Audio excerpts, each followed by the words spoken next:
White Sox fans? Alyssa Bergamini, your in-game host for your Chicago White Sox, and you are watching the best podcast on the south side of Chicago, South Burbs Hitmen. Make sure to tune in.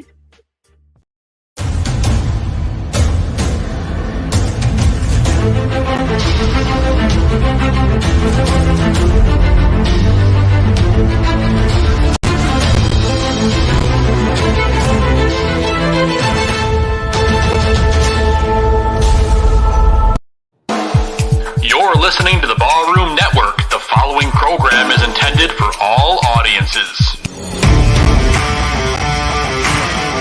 Welcome to the South Burbs Hitmen podcast with your hosts, Joe Mandel, Zim Zimmerman, Vinnie Parise, and Chris Gonzalez. We're bringing you the White Sox coverage you need from the perspective of true Southsiders. Grab your Comiskey dog with an ice cold beer and meet us in section 155.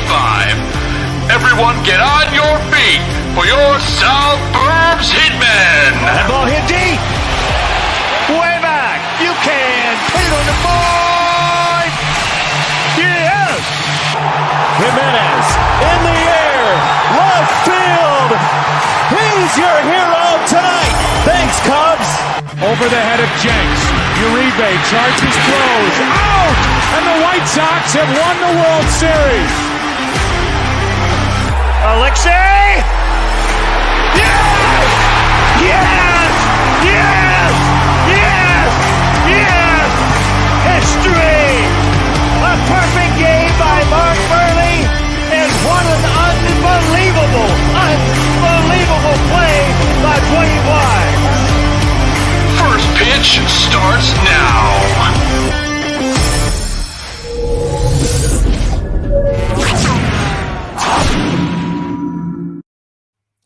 What is going on, everyone, and welcome to this episode of South Burbs Hitmen. For the South Burbs Hitmen, I am Joe Mandel. I'm one of your hosts, joined by my White Sox brothers in arms. I'm talking about Zim Zimmerman, Vinnie Parise, and our buddy Chris Gonzalez couldn't be with us tonight. We've got a very special guest who we're going to bring on in just a moment. But before we do, guys, I just want to touch on briefly injury palooza for the White Sox right now. Just about every big name you can think of. Well, not every. I hope we don't have to get to that point, but everyone's injured. Vinny, quick thoughts on our injury-plagued start to the season. The White Sox played with the Tigers' food with half a lineup and half a pitching staff. The bullpen blew one game. Really, what's 9 plus 9 plus 9? 27? They played with the Tigers' food for 26 and a half innings. So when this team's fully healthy, they're awesome. And I believe they could beat anybody in the American League in a 7-game series as they stand right now. I think they can make their lives even easier by adding another starting pitcher or maybe another bullpen arm for some depth. Don't go trade a top prospect for Kimbrel, but you know what I'm saying? Another solid, a Graveman, another version of Graveman, something like that. This team's awesome. And I was a little skeptical going into the season. I was nervous. Of course, you're going to be nervous when you're missing guys. But, so far, so good. If the Mariners are going to be tough, maybe I'll be eating my words by this time next week.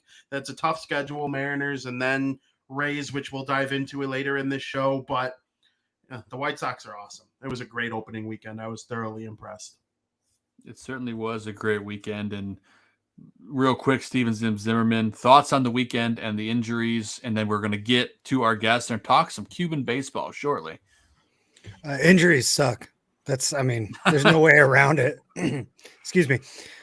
It's rough to start the season this year, especially after, we kind of started the season the same way last year.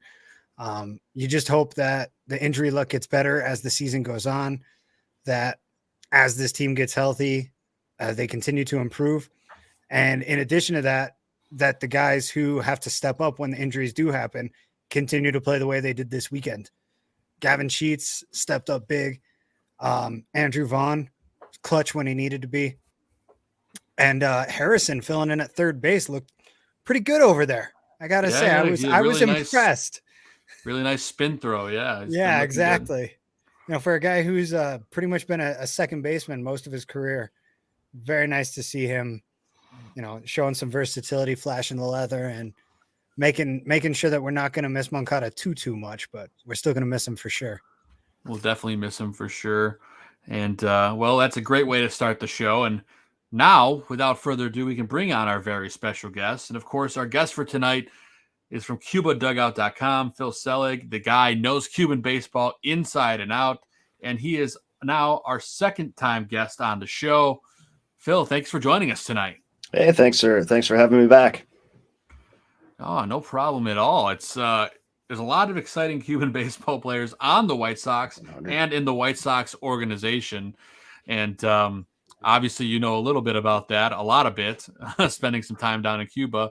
But, this is your second time on the show. We're so excited to have you back. Luis Robert appears to be fully healthy and poised for an MVP type season. How have you seen him grow since his time in Cuba? And what are your expectations for him this season? I think the sky's the limit. So I've said before that if healthy, and he looks like he has rebounded and been healthy, and especially kind of in the latter half of last year, the sky is the limit for this kid. He's got more tools than a Home Depot, and I think especially with the age that he's debuted. If he does what it looks like he's capable of doing, could go down as, if not the greatest, one of the greatest Cuban ball players of all time. Yeah, I mean, just the electricity he brings every time he takes the field, it's just it's unmatched. I took a little bit of flack on this show for kind of saying that he could be one of those players that could be a sleeper MVP candidate on this team, because everyone's like, oh, Jose Abreu. I don't disagree, but I mean, let's be honest. Luis Robert continues to show he's got the stuff. I mean, just playing some highlights here. I mean, this kid can just hit the ball with some power, dead center here at guaranteed rate. I mean, he continues to do it over and over again. Do you have any injury concerns with him after his season last year? I hope not. You know what? As you kind of mentioned off the top there, the White Sox are struggling with injuries, and a lot of teams will. Kind of coming out of a long off season and short spring. I think that I think last year was just a little bit freaky for a guy that clearly takes care of his body, is still young, and has the athleticism that he does. I'm not. He's not the player that I would be concerned with that. So I think that basically, if I'm the White Sox, I'm putting him out there every day, and I'm not worried about injuries at this point.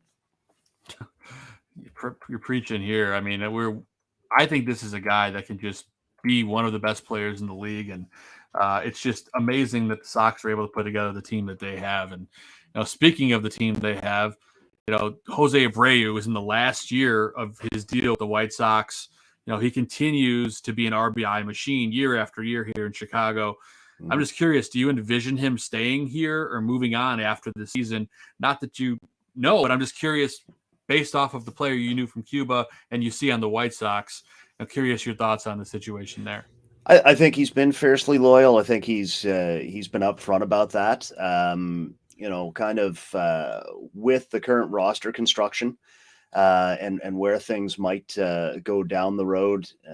Some of the players that and some of the prospects, obviously they're looking at having more roster flexibility, but I think it would be a mistake to move on from Abreu if the terms are suitable for the squad. I think he's a guy that's going to age well. I mean, in terms of, you don't need him to be probably moving forward. I don't think you need him to be that 100 RBI guy smack dab in the middle of the lineup, for the sake that I think Rober and Eloy are the guys that you expect to kind of fill in there. But if you can bring him back as a veteran, playing solid defense at first, that just even that approach with runners in scoring position, that I think is going to be a guy that ages well, that if you bump him down to the 5 spot, the 6 spot, as time goes on, that that veteran presence, that anytime that you have ducks on the pond, is going to give you a professional at bat.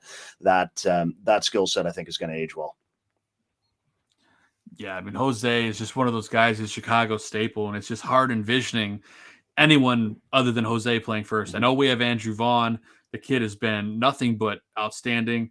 I would love to see Jose spend his whole career here in Chicago. I think we could all agree that Jose Abreu has been the glue to this team for quite some time, and it's just great getting some insight on him. Obviously, you cover a lot of Cuban baseball, and I'd have to ask, have you had any trips to Cuba recently? And if you have, what were some of the highlights? Yeah, so I did have the good fortune of spending 2 weeks in Havana at the end of January and the beginning of February, which coincided with the launch of the 61st Cuban National Series. So got to spend some time with a few of the players off the field and at the website chronicle some of those aspects. So trying to diversify some of the storytelling, but specifically with one of the young pitchers who's recovering from Tommy John surgery and seeing how that process is and on the island. And so one of the things about Cuba is sometimes with some of the surgical procedures, they actually do punch above their weight.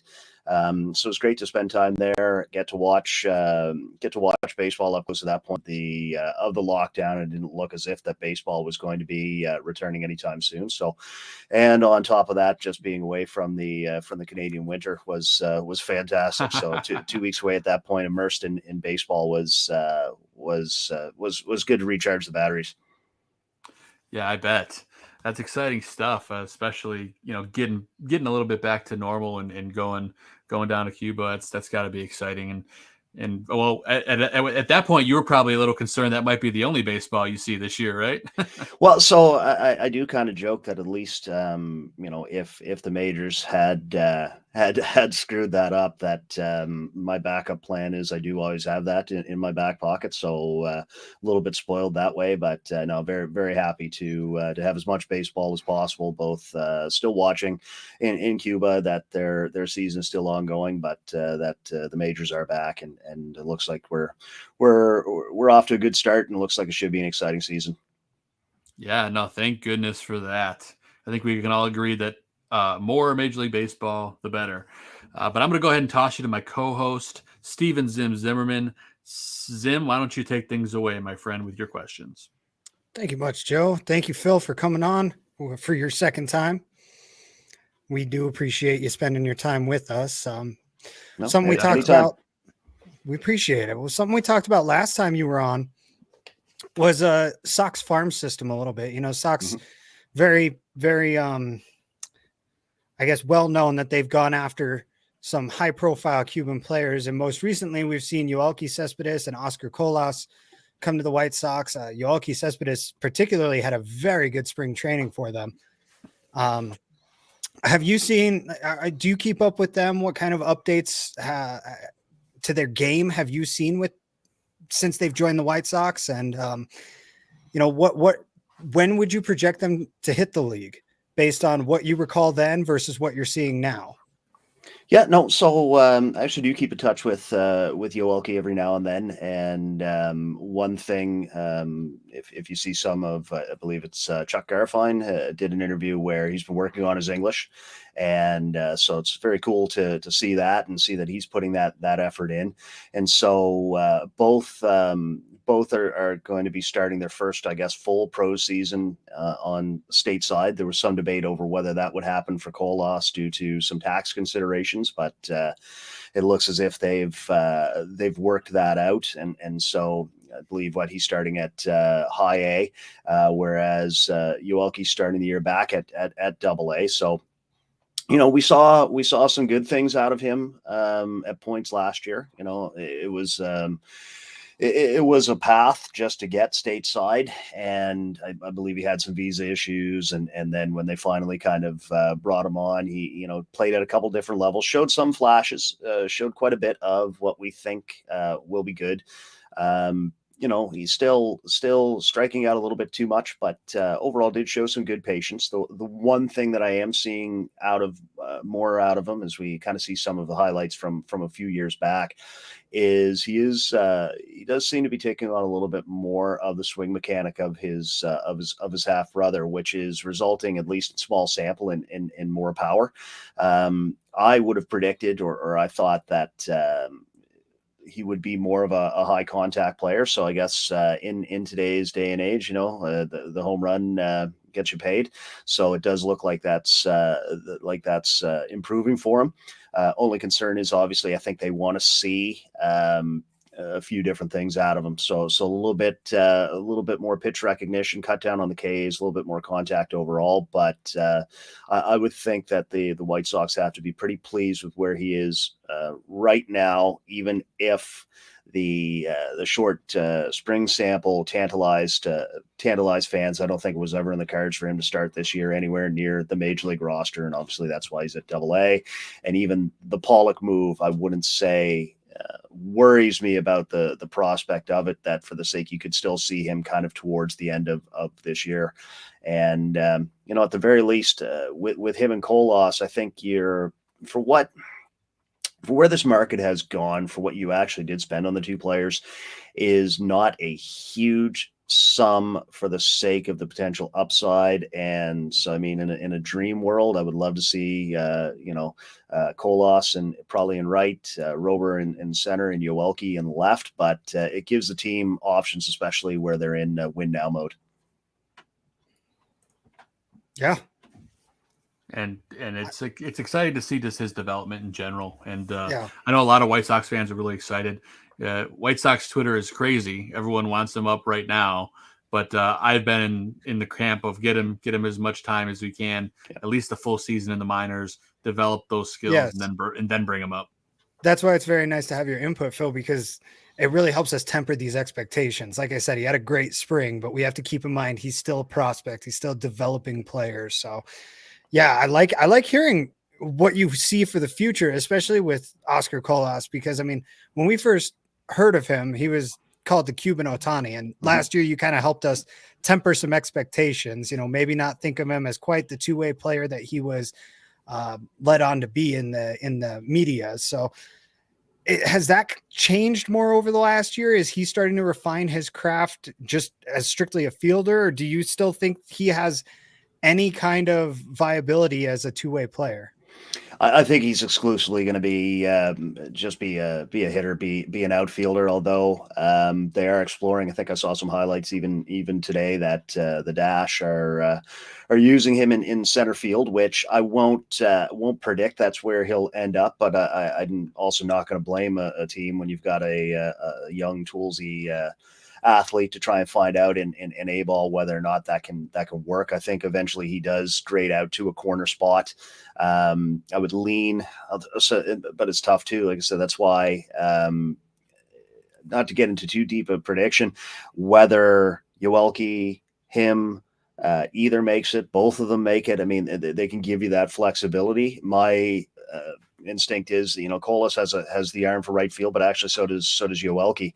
Yoelkis would probably be more of a natural, or have a more natural inclination towards center field. But by the same token, you've got another stud Cuban in center field. So hopefully Rover's going to keep that locked down for a long time. So it does give options. I know that maybe some of the buzz, and maybe I'm guilty of some of this, I've built videos and we're talking to me because of it.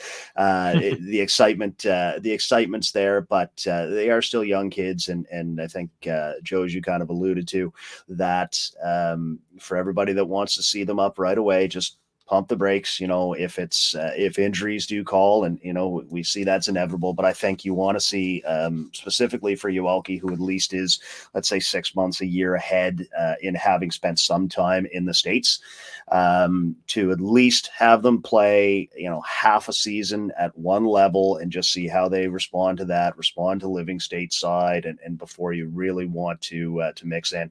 But you could also have the flexibility, like I said, with injuries, that if they either one of the two kids, but again, I would lean probably more towards Yoelkis getting that call first, that do you bring him up for a short stint in June or July if someone goes down with an injury, just to kind of see how he responds to that, maybe as a late inning defensive replacement. That's kind of the trajectory I would see for 2022. I like hearing that, though. Seeing these young guys this year as a realistic possibility is nice to hear about the farm system when MLB.com wants to dog on the Sox's farm system. as much as they do. So, speaking of farm systems, though, I got one last one for you. You know, Oscar Colas was the guy last year coming out of Cuba that we all heard about. Everybody was kind of pawing after him. Do you have a name or two that we should watch for this year that maybe we could see another big hype for a prospect coming from Cuba to the U.S.? So the market has really changed, and so I think you might know better than this, or you can correct me on this, that I think the White Sox still have some international money left, probably not a huge sum, but where dollars went, because there are a couple mature players that had some success in the National Series that their timing getting out wasn't great. So in a Lloyd L. Chappelle, who was the Rookie of the Year a couple of years ago, and a Geisel Cepeda, two young athletes that I don't necessarily think are at the level of some of these other players, but played in the same development system. And if the dollars kind of flush out to where they've been pushed down to, might be worth taking a flyer on. Otherwise, the market has really changed, and the players getting out are much younger, and it's closer to that Dominican example. And we saw that specifically this year. I actually have a video up on my page looking at the top 5 Cuban signees this year, and all of them were kind of in that 16 to 18 range. That resembles a very big change. And so I would say that next year's signing period is probably going to be probably some names that, or I'll phrase it this way. I think that the market is going to change. I don't think you might see some of these names kind of come out of nowhere that sign for at the top of that particular market, at least until, and I think, we've discussed, I think Vinnie, you and I discussed a little bit about the potential international draft.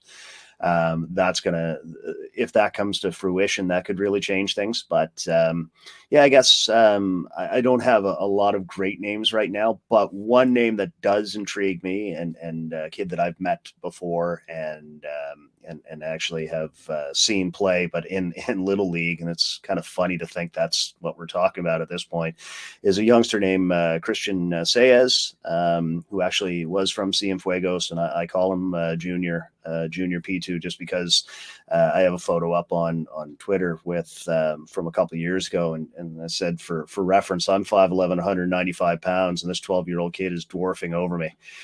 And so he recently left. So I think when he turns 16, there'll be a lot of people clamoring for him. But again, I think the market's changed, and it's getting closer to how typically the Dominican signees work, and a lot of these kids that are getting out younger and younger. Yeah, I mean, it's easy to understand why when you see how many great prospects are coming out of the league down there. You want to get on top of the talent as young as possible so that you can really develop them while they're still malleable, mold them into the players that you think they can really truly be. So thank you very much, Phil, for answering my questions. I'm going to let Vinnie ask you a few here. I know you've spoken to him recently, so I'm sure he's got some hot ones coming at you. I don't know if there's a more perfect person to come on this show and talk about White Sox baseball than Phil Selig.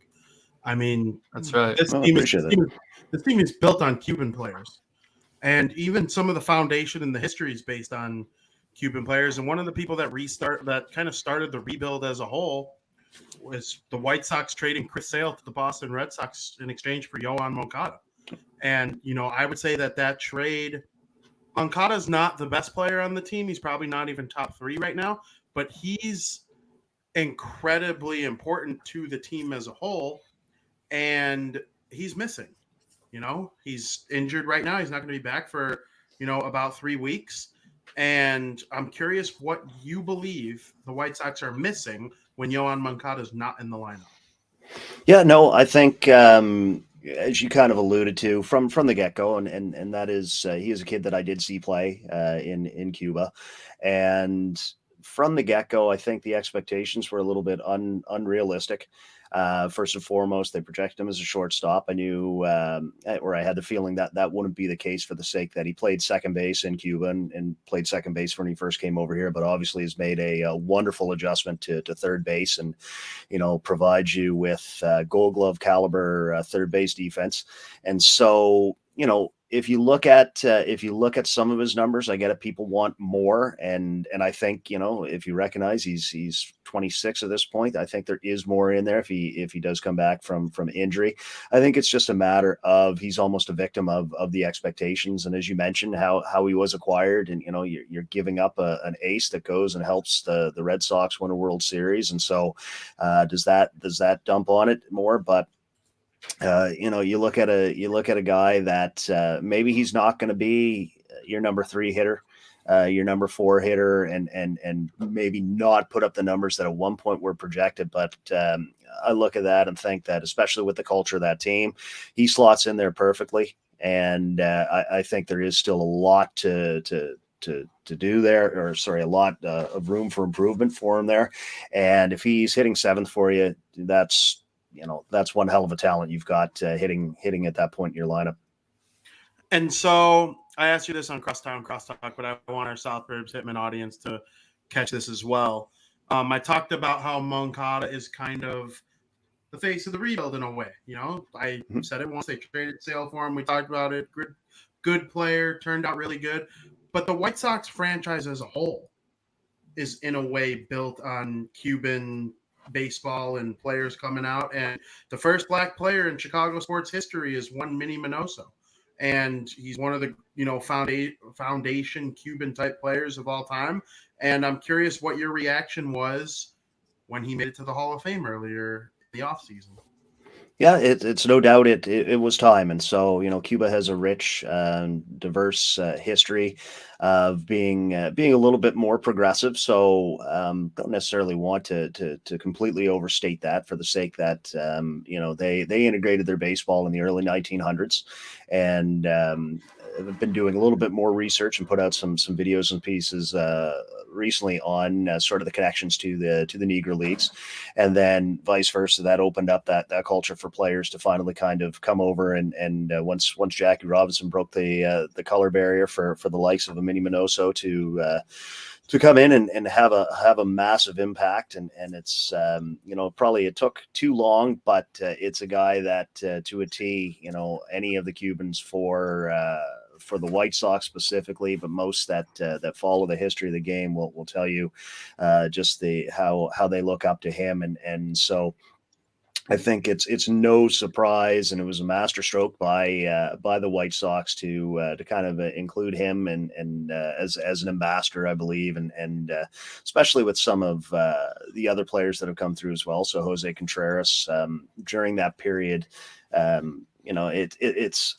it's so easy now to look at it and see what Jose Abreu has become, but it was a little bit of a leap of faith, at least in the dollars that they were putting out there. But part of the way that they were able to attract him was that history, that the history with Vinnie Minoso, but also with, Jose Contreras, being able to vouch for it and still knowing what's going on in the island, and read recently where, he told them, you better sign Alexei Ramirez. I'll pay half his salary. And they both played for the same, I think there was some, no, Contreras probably left. No, there was actually some cross section between them in Pinar del Rio. And so that lineage, that history, creating that culture, I think is immense. And it's why the White Sox have been able to reap the rewards that they have with the Cubans that are having the impact that they do. There was a recent, I want to say it was Abreu's rookie year. I can't remember if they were presenting him with a Silver Slugger award or Rookie of the Year. There was something they were presenting Abreu with, and they had Vinnie Minoso take a picture with Abreu, both in their White Sox jerseys, like 2 generations far removed from each other of awesome, Cuban baseball. Mm-hmm. Is that picture, or is that moment as important to Cuban baseball fans as it kind of comes off that it would be to an American like myself? So it depends. Sometimes it's hard for Cubans to get coverage of the MLB game. There is some gnashing of teeth over that, and it's kind of having an impact, and that soccer's moving in some ways outside of when telecasts of the current games are on. So there is a desire and a pride for anyone that has gone on to have that success. So I know that. Now, when I was in Cuba, some of my friends are a little bit older. Actually, one gentleman is a pitcher who pitched in the first Cuban National Series back in 1962, and so his English is very good. My mi español is poco poco, but we reach somewhere in the middle. But especially talking to him, the eyes light up. And just in kind of him and his friends knowing that I knew some of that history, but to see their eyes light up talking about Minnie Minoso and the players from the past, but also some of the current ones. So there is an overarching knowledge, even if not everyone can keep up to date all the time. But some of that's opening up as well with Instagram and Twitter, that I see more and more kind of the today's players that I follow or I've become friends with on the island are sharing highlights of their favorite major league players. So I think there's there's obvious divides, make no mistake about it, but the one thing that unifies Cubans of all stripes is baseball, that love of the national team and their team in Cuba, but also any Cubans that have gone on to have major league success. That's a good answer. I appreciate that. Zim asked you a similar question to what I'm going to ask you. He wanted to know about some upcoming Cuban players that might be coming out. I'm wondering if there's somebody who's already made it that is maybe like a Moncada, where they're a really good player, but somebody in California might not know exactly how good Moncada is, quite like a Chicagoan does. Is there somebody like that all across Major League Baseball for any team that us guys here in Chicago, guys and girls in Chicago following baseball, should really pay attention to as baseball fans in general? So I think that of the Cubans that are out there, and if you mean in terms of if you're not following another team or another city super or closely, somebody who might be underrated.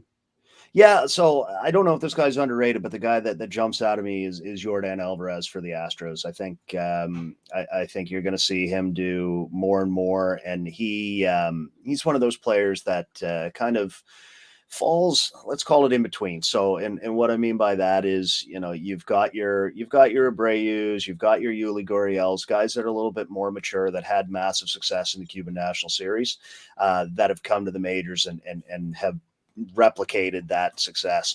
Otherwise, you have a big cohort of players, of which many we've touched on before, that are in that maybe had a little bit of time in the National Series and are much younger. So in between, you have kind of a lot of players. I don't want to call them bit players, but an Alidmus Diaz, who I think is a fantastic utility player for the Astros, but by no means a star. So there's a little bit of a gap sometimes. I think Alvarez fills that gap, and being still young enough, but closer to that Gurriel kind of Abreu mold than anybody else that we've seen.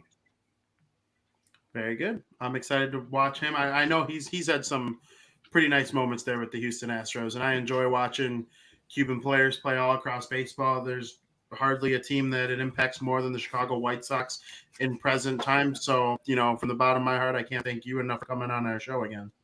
Thank you. Did you see that ball that he just hit off that building? Hang on, let's replay this again. Yeah, That's the moonshot of all moonshots. Yeah. Watch this. Hang on.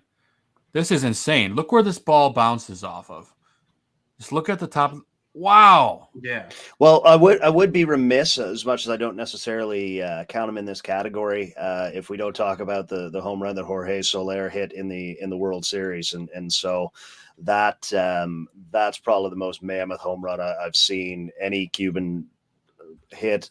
That might be the angriest home run I've ever seen someone hit in a World Series, yeah. and that was a backbreaker. So it was good to see him sign with the Marlins there, and they've always struggled to kind of court that Cuban audience, so maybe that'll help. And I think that I think we'll see a little bit more of what he did in 2019. I don't think he's got another 48 homer season in him, but I also don't think he's as bad as he was towards the end in Kansas City. So he's another intriguing player, as much as how long until the Marlins probably trade him. So may I ask you really quick before you go, why is that with the Marlins? Like, you would think that if there was a U.S. city that pulled in Cuban players and Cuban audience more than everybody else, it would be Miami, Florida. But no, negative 10-degree Chicago, Illinois is recruiting guys like Luis Rob and Jose Abreu to come to their team. Yeah, and so I think that the Marlins are a strange beast, and kind of a lot of the Cuban sphere obviously runs through Miami. There's a lot of great work coming out of there, and so I've discussed layers of this with a few people that are there.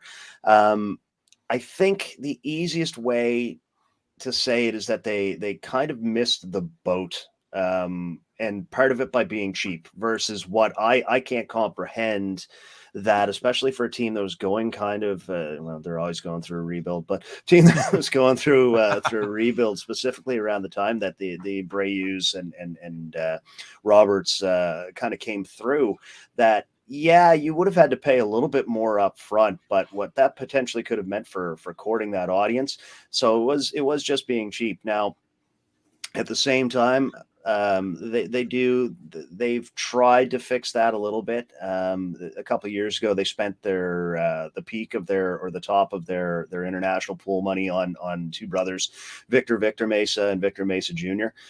Victor, it's getting late early for him, but I think Victor Mesa Jr. could be a great piece for them moving forward. But I think it's just maybe they cheaped out at the wrong time and are now trying to recover on that. But with everything that's going on with Jeter kind of stepping down, they're in transition. But at the same time, that plays down the fact that they actually have done a good job of putting together some pieces. That pitching staff looks like that's got a lot of upside. So, until their next fire sale, it looks like they're at least on the right path. Yeah, that's incredible stuff. And the knowledge you bring every time you come on this show, Phil, is absolutely unparalleled. So we would be remiss to not thank you and say what great content you have over. And if people want to get more, of course, I'll pull it up on the screen so everyone can see. You guys can head over to cubadugout.com and check out everything Phil has going on. You can check out lots of videos. You can check out, he's got links to all his social media here. It's easy to go to cubadugout.com. Make sure you check it out. And Phil, before we let you go, is there anything specifically you want to touch on you have coming up? Anything you want to plug before we let you go? No, I'm as excited as I think most Sox fans are to see the impact that the guys that have already been there are going to have. I think Rober, like I said, is.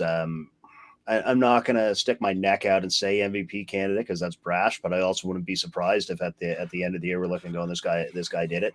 I'm very intrigued to see the paths for Céspedes and for Colas and sorry, I'd be remiss if I didn't mention. I actually think there's a potential path where Yoelkis Sanchez could be one of the first players that gets called up. So, and Norge Vera is another player that I've chronicled in the past that. Same thing. I don't want to get people's hopes up too high, but I think that kid has a high ceiling. But similarly, I've seen some people say that they want him called up right away. Pump the brakes on that. But if he hits those checkpoints, I think you could be looking at a premier starting pitch, the likes of which we haven't seen out of Cuba in quite some time. So there's a lot to like in Chicago, overall, and especially with that Cuban contingent. And I'm as excited as Sox fans are to see how that plays out. Yeah, we are beyond excited, and we're so grateful that you're able to give us all this knowledge. And it's a little sneak peek. I feel like last year we talked about Colas and Céspedes, and now here they come splashing onto the scene. Next season, maybe we're talking something completely different. It's just exciting to see, how it builds year after year. And I'm sure that's one of the coolest things about you being able to go down to Cuba and see all these guys kind of develop. I mean, that's got to be super rewarding, I would imagine. Yeah, no, I love that aspect of it. And, it is a complex country, complex scenario. And so, just as a baseball fanatic overall, I do love to see Cubans thriving at all levels. I still want to see the Cuban National Series thrive and do well. So unfortunately, a lot of the success in the majors is at that expense. But, if guys are playing at the top level and making as much money and changing their lives, that's probably more important than anything. So. No doubt about it. It's always great to see those stories for sure, and looking forward to see what these guys can do into the future. So Phil, again, thank you so much for your time tonight, and we'll have you on again at some point in the near future. Maybe when these guys are the number one seed heading into the playoffs in the American League. I wouldn't count it out. So excellent, guys. Thanks for having me on, and we'll chat soon. Sounds like a plan. Thanks again, Phil. Hey, take care. Have a great night. Ladies and gents, Phil Selig from CubaDugout.com. Make sure you head over there. You can follow him on all his different social media accounts. You can follow him on Facebook, of course, on Twitter at CubaDugout. It's just such great content. And let's be honest, Cuba has got some really great talent for baseball, guys. I think the number one team to look at to tell you that is our Chicago White Sox. Phil Selig always brings the fire. He knows his stuff. And let's be honest, I'm excited for some more baseball, guys. We've got 3 games under our belt, but it doesn't feel like enough. Let's get to 162, but I don't want it to happen too fast. I feel like I could ramble on and on about this, but gentlemen, let's get to the regular part of our show. Thanks again to our guest, Phil Selig. Amazing stuff. But, I wanted to dive back into the injury bug, Vinny. There's one injury, we talked about Lance Lynn. We didn't talk about Lucas Giolito, but I think everyone understands that he's going to be gone for a hot second. Is it me or this could just be Joe being Joe, but I feel like the most hurtful of the injuries right now is Joe Kelly, because I feel like he's a guy that we could really use in the middle of that bullpen. Lucas Giolito is a big loss. I'm not saying that him and Lance Lynn are not, but missing Joe Kelly in that bullpen, is a big deal. Am I overselling the significance of the Joe Kelly injury, Vinny? I don't think you're overselling the Joe Kelly thing. Bringing back a reliever who could potentially have an under 2 ERA is certainly, it would help any team in baseball. Anybody who denies it is crazy. But if I could bring back one of the 3, it would be one of the 2 starters. And I would probably go with Giolito just because I think the upside is higher for Giolito than pretty much any. Well, I guess I won't go there. Dylan Cease and Michael Kopech have incredibly high upsides as well. All 3 of them are just young stars who could just throw 100 and mix in some nasty stuff. So I would bring back one of the starters. I think the bullpen's deeper. It went from a bullpen that had 6 guys that we trust heavy to being down Kelly, Kimbrel, and Crochet. Kimbrel's not coming back. Crochet's not coming back this season. And Joe Kelly will be back, a month and a half? So he's on 10-day IL. I don't know. Yeah, we'll see what happens with Joe Kelly. But, all 3 of them are going to come back to this lineup. I'm talking about Giolito, Lynn, and Kelly. And they're all going to make impacts in different ways. And maybe if they had Joe Kelly on Friday, they would have won because they would have pushed Bummer to the 8th inning, Liam in the 9th. Definitely. Shaken out completely differently. But maybe if Giolito doesn't get hurt, he goes 6 strong. Then they put Graveman in the 7th, Bummer in the 8th, Liam in the 9th. And then everything changes. Those guys are in innings that they're used to pitching in. They're in situations that they're used to pitching in. And pitchers are weird. I mean, let's just call it what it is. Pitchers are weird when they're not in something that they're used to doing or designed to do, made to do. Sometimes what happens. Liam entered a dirty inning, a dirty 8th inning, no less, and, allowed the Tigers to score 2 of Bummer's runs. And then that tied the game. And in the 9th, he looked like dog crap against Baez. He left him a pitch that he could just absolutely hit to the warning track. Yeah, the catch should have been made, but sometimes stuff like that happens. Giolito coming back, I can't wait for the day.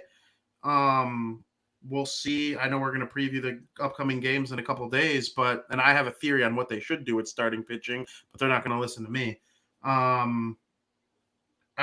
don't think you're overreacting. I just think the bullpen's a little bit deeper than the rotation. Yeah, I'm with you there. And Zim, we talked a little bit about Lucas Giolito and Lance Lynn being gone. Gio, in theory, with this abdominal strain, they're calling it, will miss only roughly 2 starts. Are you concerned at all about that being lingering? Yes and no. Core injuries are weird. They're not very common, and when they do happen, they're either freakish or they're there forever. So it's definitely something to keep an eye on. I'm more of the opinion that it'll be just kind of a freak thing. He'll be good to go because of how quickly they were able to determine what happened, how long he'd be out. Usually when these kind of injuries happen, if you know right away, it's a good sign. So as long as there's no setbacks, as long as he does what he should do, and there's no reason to rush him back, right? We're in April right now. We got a long ways to go.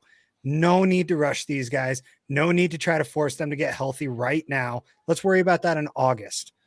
So I'm not really concerned about a lot of the injuries as a whole right now, not just Giolito, but, we're talking about Kelly. We're talking about Pollock, so on and so forth. As it goes on, let's worry about health in September more than we worry about it in April. It sucks, but we'll get there. Hey, we're getting through it. We've like we did last year. We got through it, and look how we did last year. So we'll just navigate the waters as we go. That's it. The Sox have options to get through it. The Sox absolutely have the means to support themselves through it all. And yeah, like you said, we'll get through it. Hey, it's the only way we can do it. We got to get through it. That rhymed. I worked hard on that one, guys. I'm really proud of that. But anyway, let's dive headfirst into our first segment of the show. It's the part of the show where we get to pick apart Tony La Russa in a segment we like to call La Russa's Locker.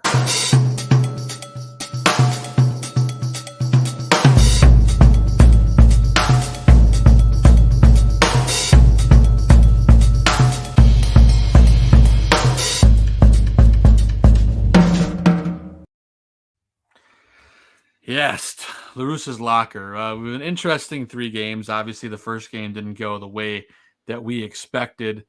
A lot of people can crucify Tony for a couple different things, but at the end of the day, Tony relied on his closer in a situation that you should be able to rely on your closer. But Vinny, I'll let you start it off. Do you have any issues with the handling of Hendricks on Friday in the season opener? I do not. Liam Hendricks was the reliever of the year last year.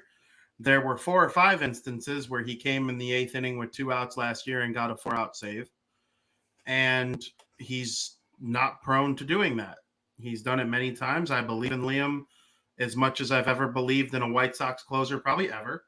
I mean, Bobby Jenks in the playoffs in 2005, but that's also a guy who made the jump from Double-A to the World Series. So I have no issue with it. It's the first game of the season. He hasn't pitched since.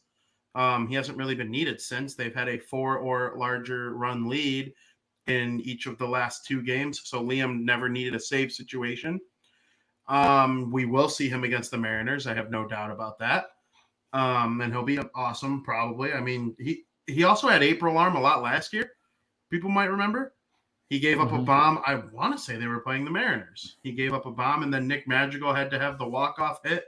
You guys might remember that. Oh, it was against the Texas Rangers. And that happens in April sometimes. Pitching's going to be bad. We talked about it on this podcast last week. Pitching's going to be bad in April. There was a short spring training. The hitters were ready, and the pitchers weren't. And obviously, you got some guys who were able to come out and dominate because they're superstars and they're elite, like Giolito, Robbie Ray, who the White Sox are going to see in this series coming up against the Mariners, had a really awesome first start. Ohtani was really good to start off. But, then you got a guy like Garrett Cole, who's also known for being an elite pitcher, and he was terrible in his first start. So early season pitching, I don't take too much stock in it. La Russa is relying on the guys that are given to him in the bullpen. And I respect him for giving Sosa his first career MLB opportunity. He succeeded in it. Tanner Banks, same thing. This Crick guy, I like Crick. Kind of a fun last name to say too. He was credited with the win in Sunday's game against the Tigers because Kopech only went 4 innings. It's such a stupid rule. Kopech can go 4 innings, but because the starter didn't reach 5, he can't get the win. But the one guy who comes in and gets 2 out or 3 outs in the 5th inning, and that's the only inning he pitches, that guy can get the win. Tell me how that makes sense. Yeah, it's bizarre. It makes no sense whatsoever. 2 innings, I understand. 3, sure, if you want the starter to get a win. But, I mean, that's just crazy to me that Crick got credit for the win. Anyway, I digress. La Russa, I didn't have any problem with the way he handled the series. He's going to make mistakes in April. It's how he handles the bullpen in October that I really care about La Russa at this point. As long as he doesn't forget any extra inning rules or leave a guy in that clearly doesn't have his stuff, like I think we heard Giolito say at one point early last season. Another year, knowing this team a little better for Tony La Russa. So, no, I have no issues with the way he handled Liam Hendriks. It was just an unfortunate situation. Like I said, the White Sox dominated that series for 26 and a half out of the 27 innings they played. Yeah, it's true. And Zim, go ahead, take it away, man. I got nothing else. I've just been caught off guard that there's some news breaking right now that the White Sox are reportedly very close to a Frankie Montas deal. I know we're going to talk about that a little later in the show, but it may get pushed to the forefront. I'll keep monitoring that for now. What I was going to say, though, is the handling of Hendriks, circling back to what started this whole conversation, the handling of Hendriks, I think, is indicative of a much larger point that's happening with this White Sox team this year. And that is the aggressiveness and the willingness to win that they have that I saw in this series. Now, it might have just been them beating up on a weaker opponent as they should have. Right. But you put your players in a position that you expect them to be able to handle, like Vinny said. And by putting Hendriks in early in a bases loaded situation, look, that guy should get that job done. And it's an aggressive move. It is a move that basically puts it out on the table and says, this is what we got. Beat us, and frankly, that's what you should be doing. But I noticed it a lot while they were running the bases, while they were making their plays in the field. They were making Detroit make the play against them. That's something that aggressive teams really try to do. They weren't sitting back and taking their bases. They weren't sitting back and taking their pitches. They were selective and smart with their pitches that they swung at. It was a collective team effort throughout the entire series. You saw them working these pitchers deep into the count. And in addition to it, when they were on the base pass, if they thought they even had a chance at getting that next base, they took it, right? They forced Detroit to make some throws on them. And there were some plays where they were caught dead to rights, but because they forced the issue, it caused the receiving player on the play to make an unforced error. There were a couple plays at the plate I can think of off the top of my head in game 2 of that series where catcher just outright missed perfect cutoff throws because he's too busy about the guy charging downhill at him from third base. And, I think, I'm sorry, I don't remember the third base coach's name. I want to say McKenzie. I mean, he was about to take off. He was waving guys around the base so hard all weekend. McEwing, I'm sorry. Yes, I should know that by now, but it's all good. I'm so caught up in all of this. It's really a nice approach to see from this team, the way, especially after the way that they've played in previous years, where they kind of play, I don't want to say scared, but like last year, it really felt like Tony was kind of like putting guys in a position to succeed and kind of trying to protect some of them, not all of them for sure. There were a few guys where like he wasn't going to put them in a position directly to fail. Whereas this year he's like, I'm putting it all on the table. It's up to you guys to do it.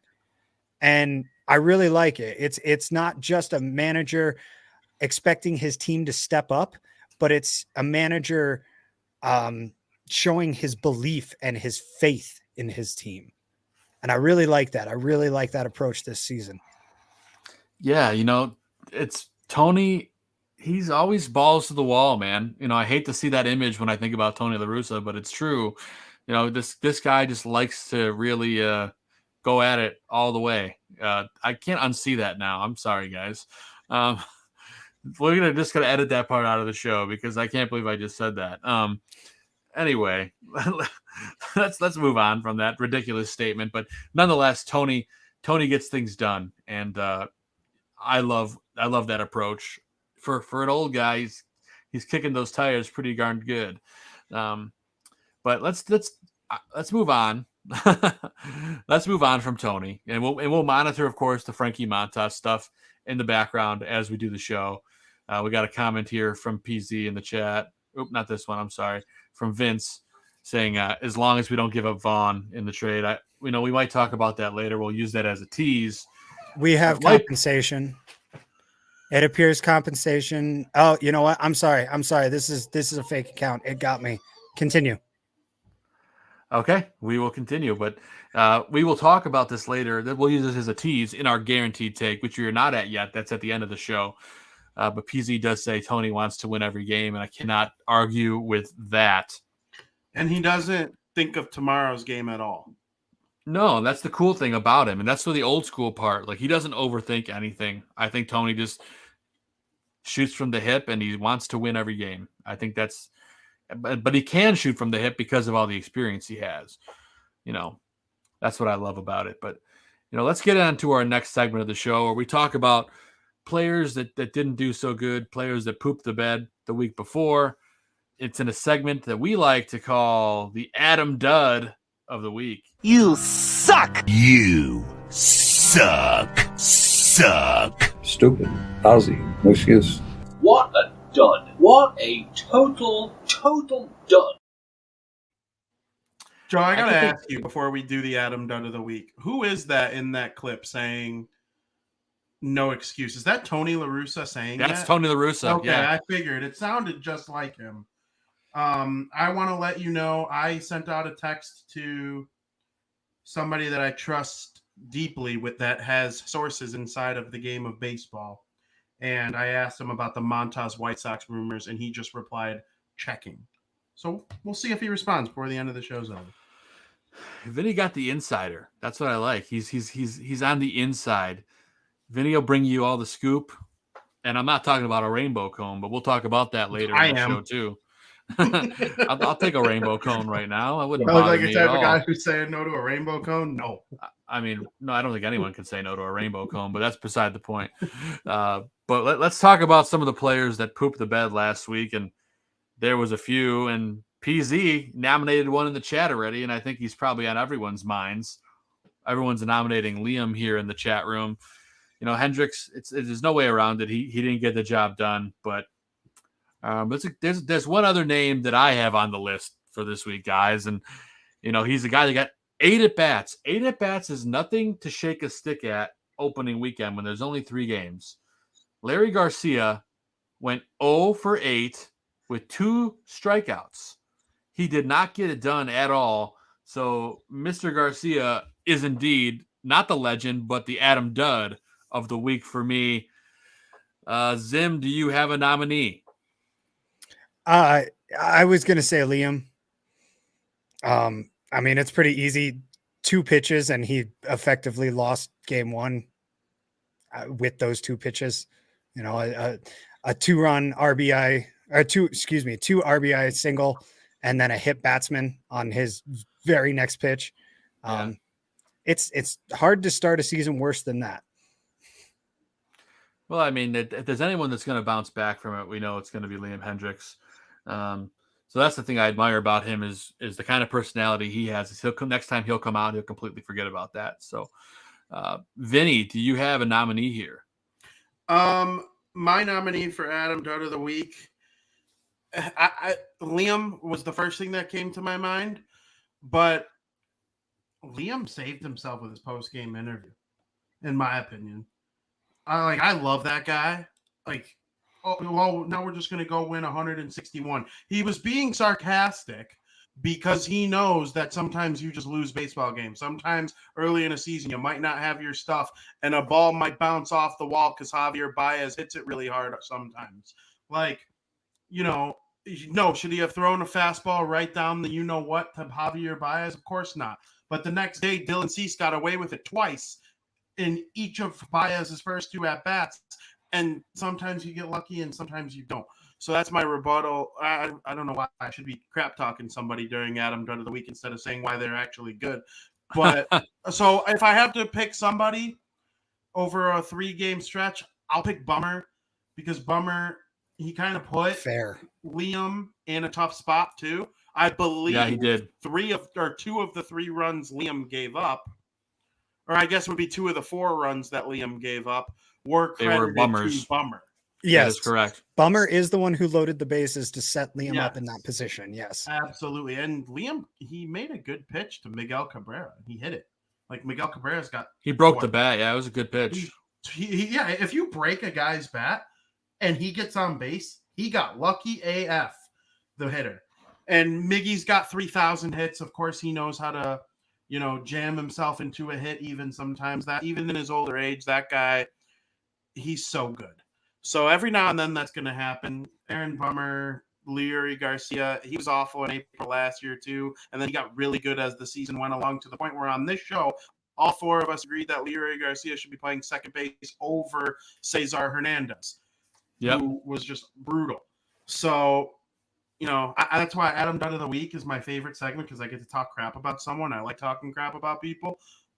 But over 3 games, it's hard for me because Bummer got unlucky, or Bummer had a tough game and Liam got unlucky twice. So it's true. And Larry Garcia just didn't have good at bats this weekend. I was actually kind of disgusted from what I saw from him. So that's why he's my nominee, and a lot of good options here. But on the other side of the fence, guys, I would say there was a lot better performances than there were bad. And Vinny, what do we call that segment again? I believe we call that segment the Put It on the Board Player of the Week. Ball hit deep! Way back! He looks up! You can put it on the board! Yes! Yeah, we were cooking with gas offensively and with a few pitchers in this 3-game series. I'm sure it helps that we're playing the Tigers, but as we mentioned, it's a pitcher's ballpark out there, that's for sure. But there's a lot of great pitching performances and a lot of great offensive performances. Vinny, since you went last time, we'll toss it to you first. Who is your Put It on the Board Player of the Week? My Put It on the Board Player of the Week is none other than the guy who should absolutely not be traded under any circumstances, unless any circumstances. I'm not going to say Wayne Gretzky was traded in his prime. I wouldn't trade Andrew Vaughn, and he had an amazing weekend. He was one of Chicago's best players, and he can hit. He can hit in clutch moments. He was almost the hero of the 1 game of the weekend that was a disaster. And we've seen him produce runs in ways that aren't via the home run. He's had a couple clutch, doubles and singles throughout the series. So Andrew Vaughn, my Player of the Week. I thought he had an outstanding series, and I cannot wait to see what the rest of the season has in store for him. Yeah, man. This kid is just raking. Jim Thome has been one of his mentors. I mean, he's got all these great bats around him. He is the first baseman of the future for the White Sox, as much as it pains me to say it. I mean, Jose Abreu is on his, I don't want to say on his way out, but he's approaching the end of his career. And hopefully that's with the White Sox. But nonetheless, we hope Andrew sticks around because that kid can swing the stick. Zim Zimmerman, who was your Put It on the Board Player of the Week? It's a little tougher once we get past Andrew Vaughn, but I picked a pitcher for my pick to click, so I'm going to stick with pitchers and go with Dylan Cease. He looked like he was in midseason form already in his first start of this season. 8 Ks and 5 innings pitched with only 1 earned run and 2 hits. Like that's a really good line, no matter what time of year it is, to do it in your first start of the season. That's got to have this kid amped up, picking up exactly where he left off last year, just like a lot of these guys have. And excuse me, it's just good to see, he's finishing his pitches. Something Giolito struggled with at the beginning of the game on on Friday. He was struggling to kind of finish his pitching motion and get that ball down. He was ramped up, noticeably so, and deservedly so. But Cease kind of kept the emotions in check. It's something that he struggled with early in his career. Did not have that issue at all this weekend. He was pinpoint accurate. He did exactly what he needed to do. And he is well on his way to being a legitimate Cy Young candidate. I'm with you 100%, Zim. And this is a guy that this trade, that might end up being one of the best trades in White Sox history, as Vinnie had pointed out. I mean, we can thank the Cubs over and over again, but it's not just for Eloy. It's also for Dylan Cease. And at the end of the day, that's how very much so. Absolutely. How do you get 2 stars out of that deal? Like that's such a good trade. Yeah, big time stuff. And, you know, I could go offensively with my put it on the board player of the week, but I'm going to go with a player who's been in the minors forever that made his major league debut this weekend in Tanner Banks. He threw 2 scoreless innings with 4 strikeouts and absolutely dominated the Tigers to end that game on Sunday. So he's going to be my put it on the board player of the game or player of the week. Even though like that game was already sealed, his stuff, it looked fantastic. And this is a guy that most people didn't expect to be seeing. So props to the kid. And hopefully he got to keep that first strikeout because that's pretty special stuff. And another good move by Tony La Russa to put him in the situations he put him in. Gave him a chance to succeed, set him up for success. You know, like I talked about what Tony did last year. He protected some players. It seems like one of the guys he might kind of keep an eye on this year to build that confidence. So when they really need this Banks to come through in a big way, he's got the confidence and the experience to do it. Yep. And there were so many good performances. It's really hard to just pick a few. I mean, absolutely.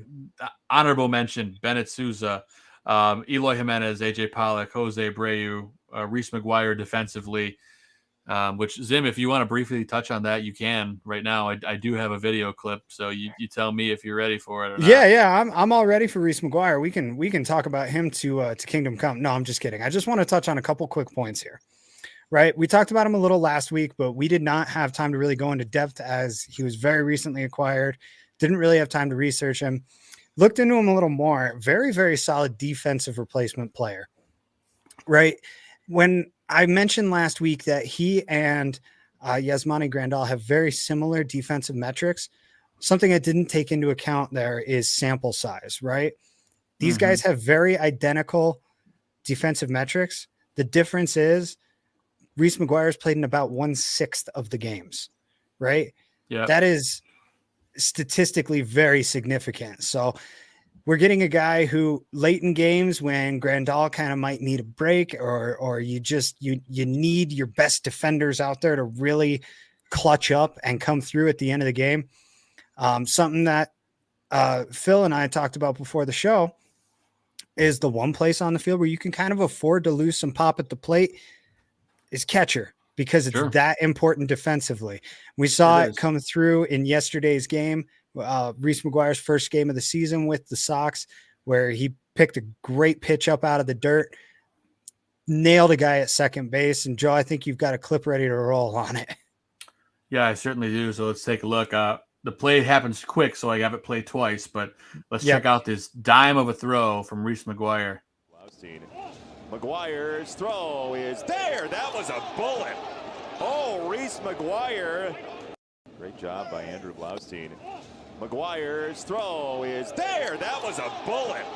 Oh, Reese McGuire. And let's point out that Austin Meadows isn't slow either. That's exactly what I was going to point out. That was Austin Meadows. He is not a slouch on the base pass by any means. He might not necessarily, be your wide receiver that takes the top off the defense, but he is a very, very speedy young man. And to contrast that with Yasmani Grandal, who also made some great defensive plays at the plate this week, it was due to his own mistakes that he was forced to make those plays. Give credit where credit's due. He absolutely came through and made the play when it needed to be made, but the play shouldn't have been needed to be made in the first place. I think I worded that right. Yeah. You So see, here the ball it just is. bounces out of his glove. It wasn't a good pitch. I'm not gonna try to defend him and say that was a good pitch by any means. The ball just bounces out of his glove. He got full glove on it. I would consider that a pass ball. I don't know what the official scoring was. Javi Baez takes off for home, and he makes a great throw to Lopez, who did cover the plate in plenty of time to tag out Javi. So it is what it is. Like I said, in the end, it's going to end up being a wash when you consider how much Yasmani is more valuable at the plate. So he will get a lot more playing time. But, on days when his legs need a break, but MVPito also needs a break, go ahead and throw Yaz at DH. You can trust Reese McGuire behind the plate. I feel very confident in Reese McGuire. And I'm not trying to say all this just because of this one play he made. Go through, look at some of his career tape. The guy can play defensively, that is. He certainly can play defensively. Yes, Vinny. I have an update. What's the update, sir? The update is, as of right now, it's fake news. Okay. Well, that's what I like to hear because, we want Montas, but we don't want to give up Vaughn. Agreed. We are fully aligned there. Well, you heard it here, folks. Fake news right now. And as our buddy Phil Selig from Cuba Dugout mentioned here in the chat a little while ago, Oakland can probably move him for way more until the All-Star break, or at least the first major injury, which is probably a good point. I would be shocked to see him dealt in the first week of the season, but anything's possible, I suppose. But nonetheless, gentlemen, we got through our Put It on the Board players of the week, and now we're going to head over to the West Coast and see what our buddy Gonzo has to say in this week's edition of White Sox Weekly. Yo, what up? It's Gonzo here, and this is White Sox Weekly. To begin the opening series at Guaranteed Rate Field this week, it's going to be Tuesday through Thursday versus Seattle Mariners. Game 1 is likely going to be Vince Velasquez versus possibly Marco Gonzalez. Hasn't been confirmed at this moment, but that's what it is likely going to be. Game 2 is going to be Robbie Ray versus Dale Keuchel. Southpaw matchup is going to be an interesting one, as Robbie Ray was a AL Cy Young Award candidate last season, and he's on fire right now. Game 3 is going to be Lucas Gilbert versus probably Lopez, or they call up Cueto. That's what I would probably see. And it's going to be a tough series, as Seattle is going to be contending in the AL West, and a good matchup for the White Sox here. The series of this week is going to be versus Tampa Bay Rays, Friday through Sunday. Game 1 on Friday is going to be Corey Kluber versus Dylan Sheesh Nasty. And Cease had one hell of a performance versus the Tigers at Comerica, and I'm pretty sure he's going to continue that on Friday versus the Rays. Game 2 on Saturday is going to be Patino versus Michael Kopech. Kopech hopefully continues to progress. He has a flaming arm with amazing stuff, don't get me wrong. I'm really excited to see what he can do versus a competitive lineup versus the Rays.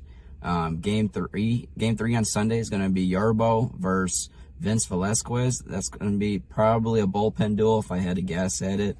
But overall, I love the series on the second series of the weekend versus the Rays. And I have a good feeling that the White Sox are going to pull ahead in that one. I do think they're going to struggle versus Seattle, but that's just my opinion. But yeah, it's going to be a great series this week versus two prominent teams in the AL, and I'm very excited to see how the White Sox do versus them. Guys, back to you. Thanks, Gonzo. Appreciate the update per usual. And even though you're not with us right now in person, we appreciate you being with us in spirit. 2 more weeks and the Gonzo will be back in the house. So we appreciate you doing it and chasing your dreams, doing what you got to do for your life. And we'll have you back sooner than later. But Vinny, tough this weekend with the matchup for the White Sox. They get the tough Mariners and arguably the tougher Rays. What are you looking for this weekend in this series to set the White Sox apart? Like, how can we come out over 500 this weekend? Well, the White Sox have scored a run in the first inning of all 3 games. I believe they are the only team in Major League Baseball that can say that now. Those are 2 very good teams, and they were both very good teams last year. But we think the White Sox are a very good team. So if Robbie Ray goes 6 strong, gives up 1 run or less, that won't surprise me because I expect Lucas Giolito to do that to them later in the season. That's kind of how aces work. That's why he makes all this money. Yeah. But then again, this White Sox lineup, if 2 or 3 guys connect on a fastball against Ray and they win the game 3-2, that wouldn't surprise me either. So in order to come out ahead, I think they need to score runs early, make their pitchers feel comfortable. The Rays just figure it out. Like, anyone can go there. They develop pitching prospects as good as anyone, and they take old veteran pitchers, bring them there, and all of a sudden they're awesome again. For example, Corey Kluber has basically been terrible since leaving the Cleveland Guardians, and his first start with the Rays, he was awesome. So we'll see if he's able to keep that up. Of course, it's a long season, but whenever the White Sox play the Rays, it's just like, all right, put your best foot forward.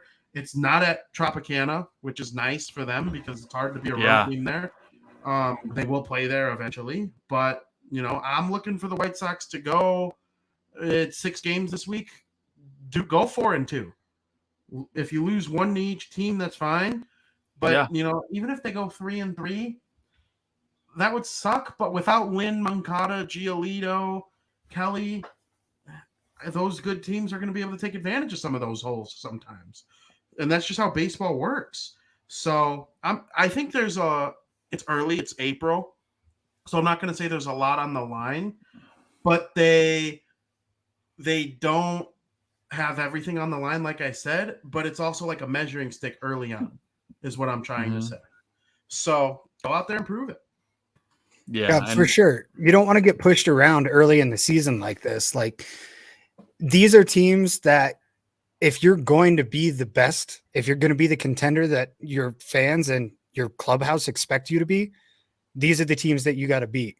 I'm going to give you 2 words that tells you why they're going to beat these guys and go 4-2 or better this next week. Tim Anderson. All right. He is back in the lineup. His presence was felt very strongly on Sunday when the White Sox scored more runs in his season debut than they had the previous 2 days combined. And that's saying something considering they did not just score 1 or 2 runs in those games. They put up 4 and 5 runs. Yeah. So Tim Anderson is a spark for this team. They were well above 500 when he had 1 hit at least in games last season. And here's this. They only lost 17 games all of last season, 17 out of 140 plus games that he appeared in when he had 2 or more hits. Get Timmy going, get Tim rolling, and this team wins. That's it. So Tim Anderson is the man. With him being in the lineup, it's going to revitalize this team. And just like I did last year for the blackout game, I'm going to guarantee that this team wins tomorrow in their home opener. Wow. I like it. You're like Joe Namath. Look, the Sox show up Velasquez on the mound. In these games that they need to win, elimination games aside, they win. I'm just saying, in the games, it's funny because, in the games that you expect them to win, they might not always win. But in the games where, like, you feel like you go to the stadium and you say, yeah, they're going to win today. They got this. There's no way they lose. They have the same mentality and they win. It's weird. It's almost like they just need to carry that kind of energy into every game. Maybe they will this year. Who knows? I also believe what Gonzo said. I believe tomorrow is going to be a bullpen game. If Velasquez gives up or Vasquez has a tough second inning, he'll pull him. So easily. I mean, unless it got like crazy out of hand, but no, I still don't think so. All right, man. Let's see what happens. I kind of wish I could go, but I kind of don't want to take off work, and I kind of, I would feel horrible leaving my wife alone with the baby. So I think I'm going to watch the game from the comforts of my couch, but I'll be back at the park later this year. I know we all will. Are you going, Vinny? I am going to be there on tomorrow and Thursday. Oh, you salty dog. That's what I do. You are salty dog. Vinny, what's your goal for games this year? I know you usually hit like 20 to 30 games, but Yeah, last year was 33. okay. You gonna hit 40 this year? If I include Wrigley, I'll hit 40 because I go there and root for the other team quite a bit. We don't need to talk about that. Well, I'm selling you at least 2 games, Vinny. Yeah, so I have the 2 this week, the 2 that you got me, and I'm gonna do everything I can to get to that game where they give away the what do you call it? The hockey Field of sweater. Dreams. The hockey jersey? Hockey. Yeah. So like hockey and baseball are my 2 favorite things besides my family. So like I have to get to that game. It's harder to think like down the line in the season. I'm sure in August when it's 100 degrees and I have nothing better to do than to go to the games, then yeah, that's kind of what happened last year. A good portion of them were in the latter portion of the season just because that's when stuff starts to get more exciting. The house is a lot more packed. They're in a thick playoff race. I think it might be a little closer this year. That might make it more exciting. So it's going to be interesting. A lot. That's the goal. I know. I would love to be there. Just tough to swing. There's a lot of tickets left for opening day, guys. If you're watching this show, there are tons of tickets out there. So go pick them up because I would love to be there. It's just sometimes it's just hard on a Tuesday. But White Sox baseball is not. It's like Christmas, and it's like Christmas in April, and it might feel like Christmas, but it's supposed to be halfway decent tomorrow, Vinny. Last time I checked, 70. Yeah, so hopefully 60s. That's what it's all about. And now let's get to our pick to click section. This was a bit of a hot topic between the South Burbs Hitmen this afternoon. Some people disagreeing on who won here. I picked AJ Pollock, who had a great week, but he got injured and he didn't have as great of a week as some of the other guys. Zim also picked a guy who had a good performance but got hurt in Giolito. And it comes down to pretty much Gonzo and Vinny. Gonzo had Luis Robert, Vinny, Eloy Jimenez. And guys, I have the stats pulled up right here so we can just kind of, I'm zooming in on the wrong screen. Let's blow it up a little bit bigger for our viewers. Eloy Jimenez, if you look here, 5 RBI, a walk, and he had 11 at-bats with 3 hits. I mean, he only hit 273, but 5 ribbies and a walk. Then if you go check out our boy, Luis Robert, while he did hit 385 on the week, he only had 1 RBI, but he did steal 2 bags and score 2 runs. Score 3 runs. So it's a bit of a hot topic here, but Zim and I talked about it, and we both feel that Eloy had the better week just because of the hits and driving guys in. Vinny, I know it's your pick, and you're probably partial, but how do you feel about it? I'm indifferent because, like I said, all I care about is the White Sox winning. So if I come in dead last of these, but all your guys lead to them winning, I don't care. In this specific week, it just kind of depends what you consider better. Do you consider better the guy who started the result, or do you care about the guy who finished the result? What do you take more stock in? Robert had more hits and more runs scored, and Jimenez had more RBI. And I believe he was on base the same amount of time. I don't recall. Maybe Robert got on 1 extra time, but it depends the starter or the finisher. That's basically what you have a debate here.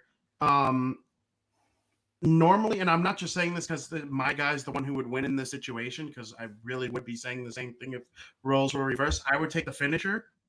I would take the guy who gets credit for the runs going up on the board.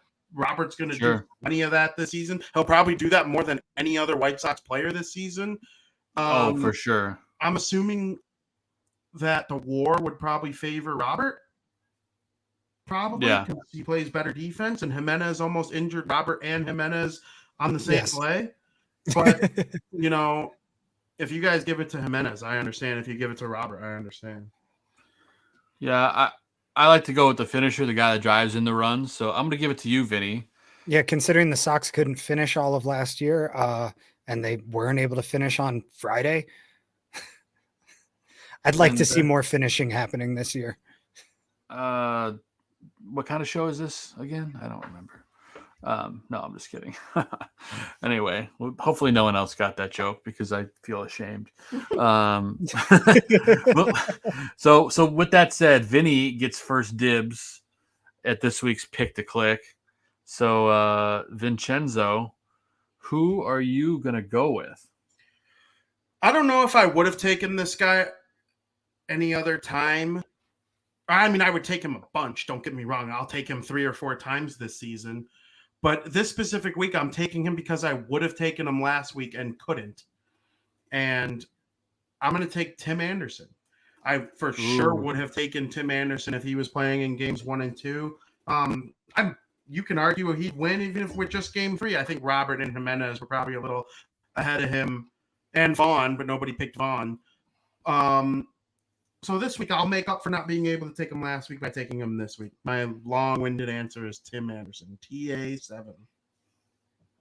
Awesome, man. I love it. And since Gonzo technically came in second, he already gave me his pick because he had a feeling you were going to pick Tim Anderson because he wanted Tim Anderson, and I told him he wasn't going to get first pick.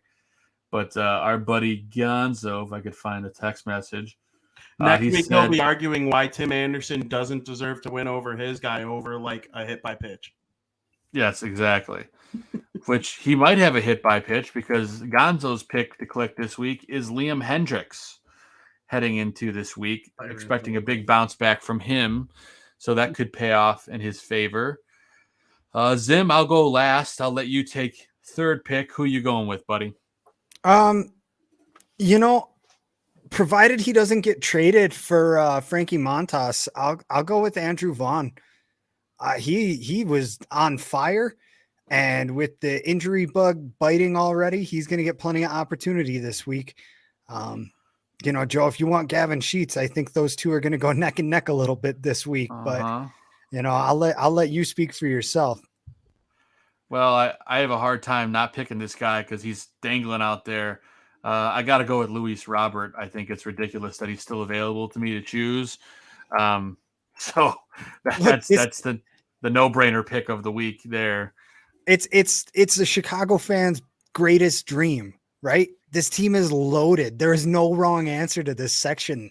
And last year, it felt like at times there actually were because of the injury, but because of everything. I feel like even if injuries just strike this team down, knock on wood, but should injuries strike this team down, there are still so many good options for this pick to click segment. So to recap, we have Gonzo with Liam Hendricks.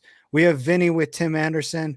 I myself am taking Andrew Vaughn, and Joe is grabbing the sure thing, Luis Robert.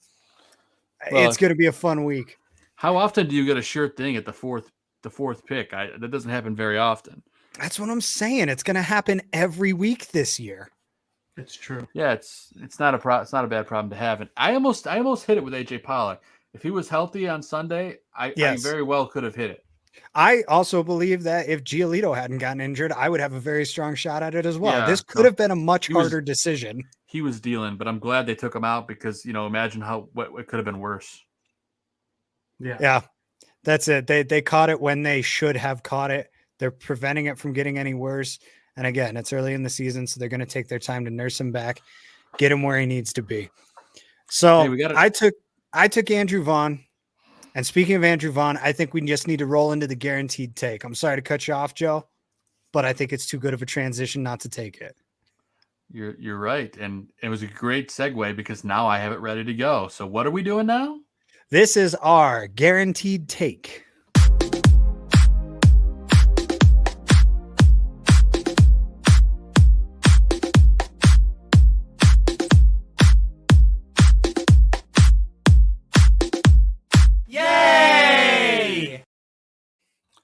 Yes, this is this week's guaranteed take, hot topic conversation. And Andrew Vaughn has been mentioned in trade talks for Frankie Montas with the early chunk of pitching injuries. Should Rick Hahn make a deal, including Andrew Vaughn? Vinnie Parise, you recently put up an article about this. What are your thoughts?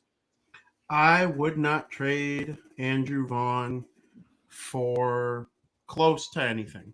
I would trade him for two really good players. Like, the White Sox aren't rebuilding, so I wouldn't trade him for the equivalent of a prospect, Eloy Jimenez and Dylan Cease. That's not where the White Sox are as an organization right now. I would trade him for, let's say the A's gave back Matt Olson and Montas. Then I would, but Matt Olson's a Brave now. So, two good players like that, sure. I'm not dumb. Like, people are like, oh, if they offered Ohtani and Trout, you'd trade them. Oh, duh. But I'm talking like a realistic trade. It would be hard for me to trade Andrew Vaughn. Montas is a great pitcher. He would fit into the White Sox lineup just absolutely flawlessly. He would probably slot right in there as the third guy when Lynn and Giolito are healthy. He was the A's opening day starter, I believe, so they see him as their ace as of right now. He might have even gotten that start had the other two guys not been traded off, Bassett and Manaea. I mean, it would have been close. Yeah. All three of them are outstanding, and Manaea took a no-hitter into the 8th inning. So, the White Sox should have traded for him too. But I would not give up Vaughn. He was a 3rd overall pick power bat. I would trade Sheets. I would trade Céspedes. I would trade Colas. I would trade Kelly. I would not trade Vaughn. I've seen enough from him. And let's be honest, we finally seen the kid get red hot to start the year, and he had great streaks all the last season, and he's proving his worth day after day. And I talked about it earlier in the show. Jose Abreu, we don't know exactly what's going on with him. He's in the last year of his deal. Of course, we want him back, but how could you trade a guy like Andrew Vaughn when he is the future of the position? You could argue he's the future of the franchise alongside Luis Robert and Eloy Jimenez, and of course Tim Anderson in the mix there. But Andrew Vaughn is a guy that, one day could be mentioned in the same sentence as Paul Konerko and Jim Thome and Jose Abreu for all-time best first basemen on the White Sox. So I just can't see any world that Hahn should make this move. Now, if you include Gavin Sheets in the deal, I don't have a problem with it. Don't get me wrong. I love Gavin Sheets. I think he's going to be a huge talent in this league. But I just don't see the A's dealing him at this point of the season. Zim, thoughts? No, you can't trade him. I can't win pick to click if you trade him. So you got to keep him. That's the only reason you don't want the trade to happen. I don't have anything more to add than what you guys have already said. He is potentially a future cornerstone for this franchise. And even if he isn't, like, he's shown enough that you know where his floor is, and he's at it right now. And I mean, right now he's a great player that we're picking in a pick to click, who easily would have been our pick to click last week. If this is his floor, yeah, he's a great player. That's all we need from this kind of guy. And like Vinny said, if somebody way over offers for him, of course you take the deal. You have to take the deal. So, you certainly do. And, it's a guaranteed take. And it's ironically, the rumors started to pick up even more, during this episode. Vinny's source says it's all fake news. I saw a report, and this is, obviously this is with a grain of salt given Vinny's source, but BR Walkoff on Twitter is reporting that the White Sox are close to, Mike Deportes. Mike Rodriguez apparently is reporting that the White Sox are close to a deal. So there's a name attached to it. How true it is, I don't really know. But, I'll take Vinny's source over anybody else right now because they have their ear to the ground. And Vinny knows his stuff. So, and let's be honest, guys, how could they make a trade at this point? And who would be included in the package? Let's speculate for a moment. Vinny, let's say this trade was to happen. Is there any way this deal happens without Andrew Vaughn in it? Maybe, but it would be hefty. I believe it would have happened if Rick Hahn was willing to part with Vaughn. I believe it would be long over. He probably would have started already, and we'd be talking about Michael Kopech making his season debut tomorrow. But 100%. It's clearly not. So if it's Colson Montgomery, Gavin Sheets, Jake Berger, I'm not sure about Céspedes or Colas from either team's point of view. neither team has really anything to go off on. The White Sox traded Fernando Tatis Jr. when he was 17 years old, and nobody knew jack poop about him. We're kind of in the same boat with Colas and Céspedes. One of those two could they both could end up either being just terrible, or they both could end up being like a top prospect like that. You just never know. So any one of these guys is a risk trading. The A's develop White Sox prospects well. Chris Bassett, Frankie Montas, Marcus Semien. Did I say Chris Bassett already? They're just good at doing this stuff. So it's going to be interesting to see how it all turns out. I would trade anybody but Vaughn in terms of prospect and or second-year players. Yeah. I don't know. I would love the pitching help right now. I certainly wouldn't dislike it, but Andrew Vaughn cannot be dealt, in my opinion. And I think we all agree there. And the chat room seems to be an overwhelming no. So great article, Vinny. For those of you who have not seen it, you can head over to SouthsideShowdown.com. It is the lead article on the top, titled Trading Andrew Vaughn to the Athletics is a Terrible Idea. So go check it out. Click on it. Read it. Love Vinny, because we all do. Speaking of things that we love, gents, it's time to dive into some ballpark action. There was some, and we like to end the show on a light note every week, and kind of a delicious note. I have some footage here from CBS Chicago. Thankfully, there are some new food items available at Guaranteed Rate Field this year. And, let's take a little bit of a look. I mean, this all looks delicious. There's some smoked wings, some cheese pierogies. There's a new turkey club sandwich available, a caprese sandwich, a pretzel wrapped bratwurst, and of course the rainbow cone. I mean, that's the creme de la creme. Gentlemen, Vinny, I know you and I are very excited about this. But how important, and Alyssa broke this on our show last week, by the way, Rainbow Ice Cream didn't break it on their social media until 2 days after our show. But last Monday, April 4th, Alyssa Bergamini broke that the original Rainbow Cone, Vinny, the most delicious ice cream in Chicago, and that's hard to be argued, is going to be available. For those of you who don't know, Zim, I'm not sure if you're familiar with a Rainbow Cone. Are you? I am familiar with it in principle, but not in practice. Well, that's all right. It's your lucky day because, Vinny, I pulled a picture that describes what kind of ice cream is on a rainbow cone and how delicious it is. Just take a look at this. I mean, you get the orange sherbet on the top, the pistachio ice cream with the Palmer House, which is basically a New York vanilla with cherry and walnuts. You get the strawberry and you get the chocolate, which makes a rainbow of ice cream, pun intended. And it is a delicious symphony of flavors in the mouth. Vinny, how excited are you to have one at a ball game this year? I am leading off with it tomorrow. It Are will you? Probably be the first thing that I put in my mouth besides toothpaste and water. In the day. The game's at 1:10 or 3:10. No, I'm gonna tailgate. So I don't know. Maybe following some great tasting. Don't fast. Don't fast. No, I'm certainly not. Do I look like I fast to you? Yes, you do. No, I will. I might, because I don't want like a Cuban or a club set to like fill me up. I want food tastes better when you're hungrier. I want it the number one possible experience with this rainbow cone tomorrow. I've been thinking about it for days. I cannot wait to have it. Yeah, it's some delicious stuff. If you haven't had one, highly recommend it. If you're excited about it, let us know in the chat and we'll put it up on the screen. But Zim, I got to get your thoughts on the pretzel wrapped bratwurst.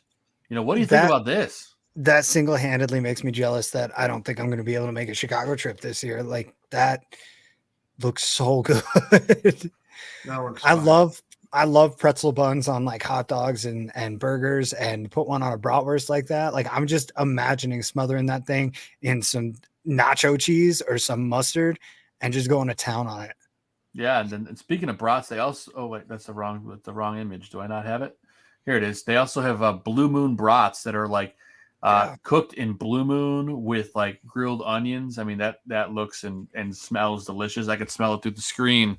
Yeah, that is something we're very familiar with here in Denver. You know, Blue Moon's brewed just up the road here. So yeah, we get those to your heart's content during summer. Yeah, and there's a couple, a lot of people were trying to get, we've got pierogies in the park, but a lot of people have been really hoping to get like a cheddar pierogi, and the White Sox have come through with that. Look at those cheddar pierogies. I tell you what, I had a pierogi at a ball game for the first time a couple of years ago at like Polish Heritage Night. The White Sox do it every year, and it's a game changer, man. I've had pierogies before, but never at a ballpark, and I could get used to it, man. A pierogi, slopping it down with a nice cold beer, whether it's a summer shandy or now a Miller Lite, that doesn't sound too bad. Of course, you can only get the cheddar pierogies. They're Froman cheddar pierogies, and they're in section 126. I'll give you guys some of the destinations. Vinny, I'll tell you right now where you can get a rainbow ice cream, so you know where to go tomorrow. It's section 158. So that is in left field, right by the bullpen. That's Head close. over there. That's close to some familiar seats, isn't it? Yes. Vinny's like, Joe, your seats are near there, aren't they? If anyone's interested in knowing where my seats are, they are in section 154, first row off the aisle. So I'm right there near the concourse. Stop by and say hello. I won't be there this weekend, but a couple times this year. Yeah. I like that the less distance I have to travel to get my rainbow cone, the better. So those seats are good seats. You're going to eat like 4 of those tomorrow, aren't you? Don't test me. Don't threaten me with a good time, Steven Zim Zimmerman. Yeah, 4 rainbow cones might set him back $80 though. You got to save the money for some. That is true. Food. That's true. Don't forget I have to eat 15 Cubans between now and June too. And you got to try these new smoked wings, Vinny. You got a section on those wings? Yes, I do. They are in section 101. 101. The Heat. I'm using hockey players.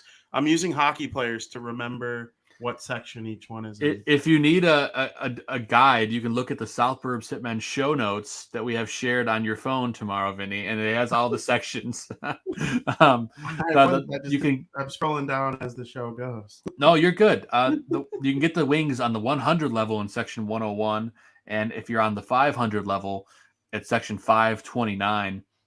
And they're smoked wings, which are dry rubbed over a hickory hardwood and served with barbecue sauce. Delightful. So, that does sound absolutely delightful. And all the carvery sandwiches that we talked about, including the caprese and my favorite, the corned beef sandwich, and a couple of all those other things, you can get those only at section 109 at the Chef's Signature Carvery Station. And I think that corned beef sandwich with that jalapeno slaw and the chips is the best value you can get in the ballpark. It's like $14, but like literally the sandwich is the size of my head, and you get enough chips and 2 pickles to like feed 3 of your friends. So best value in the ballpark. Highly suggest you check that out in section 109.